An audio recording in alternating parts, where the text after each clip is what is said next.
ये कथा विष्णु पुराण के चतुर्थ अंश एवं द्वितीय अध्याय से ली गई है।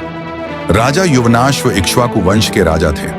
ये वही वंश है जिसमें भगवान श्री राम जन्मे थे। युवनाश्व एक धर्मपरायण, वीर और तपस्वी राजा थे, लेकिन उनके जीवन की एक बड़ी विडंबना यह थी कि उनके कोई संतान नहीं थी। संतानहीनता उन्हें मानसिक रूप से व्यथित करती थी, क्योंकि प्राचीन काल में पुत्र को मोक्ष और वंश परंपरा का संवाहक माना जाता था। राजा ने अनेक ऋषियों और मुनियों से परामर्श लिया। अंततः उन्हें बताया गया कि संतान प्राप्ति के लिए एक पुत्र का अमेष्टि यज्ञ करना होगा और यज्ञ की पूर्ति होने तक राजा को आश्रम में ही रहना होगा। इस यज्ञ की देखरेख प्रमुख ऋषियों और ब्राह्मणों द्वारा की गई। यज्ञ विधि पूर्वक आरंभ हुआ और यज्ञ के अंत में विशेष औषधि मिश्रित जल, संजीवनी जल तैयार किया गया, जिसे राजा की रानी को पिलाया जाना था। यज्ञ अर्धरात्रि को पूर्ण हुआ, जिसके बाद ऋषि मुनि मंत्रपूत जल का कलश वेदी में रखकर सो गए। रात्रि को जब राजा को बहुत प्यास लगी, उन्होंने यज्ञशाला में रखा वही संजीवनी जल पी लिया, जिसे रानी के लिए रखा गया था। किसी को भी यह झात नहीं था कि राजा ने वह जल पी लिया है। सुबह जब ऋषियों और मुनियों ने देखा कि वेदी में जल नहीं है, तो उन्होंने सबसे पूछा कि जल किसने पिया। राजा युवनाश्व ने जल पीने की बात स्वीकार ली। तब ऋषियों को दिव्य दृष्टि से झात हुआ कि राजा युवनाश्व स्वयं गर्भवती हो गए हैं। इस अद्भुत घटना से सभी चकित थे, लेकिन देवताओं ने कहा कि यह भगवान की लीला है और इसमें कोई दोष नहीं है। जब समय आया, तब देवताओं की सहायता से राजा के शरीर से एक सुंदर तेजस्वी बालक उत्पन्न हुआ।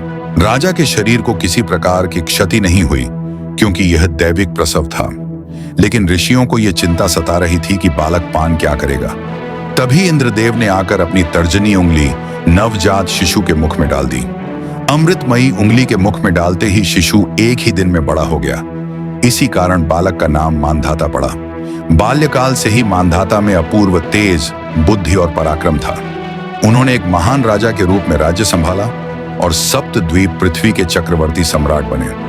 उनके बारे में कहा गया है कि जहां से सूर्य उदय होता है और जहां अस्त होता है, वे सभी क्षेत्र मानधाता के हैं। राजा युवनाश्व की कथा से हमें यह शिक्षा मिलती है कि जहां विज्ञान और तर्क समाप्त होते हैं, वहीं से ईश्वर की लीला आरंभ होती है। पुरुष से संतान का जन्म होना प्रकृति के सामान्य नियम के विरुद्ध है, फिर भी ईश्वर ने इसे संभव कर दिखाया। यह दर्शाता है कि ईश्वर के लिए कुछ भी असंभव नहीं। ईश्वर पर अडिग विश्वास और अपने प्रयासों में निरंतरता, यही जीवन में सफलता और दिव्यता की कुंजी है।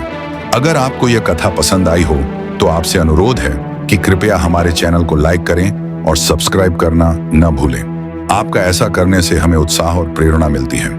धन्यवाद। जय श्री राम। ईश्वर पर विश्वास हो, जिसका अड़िग अपार,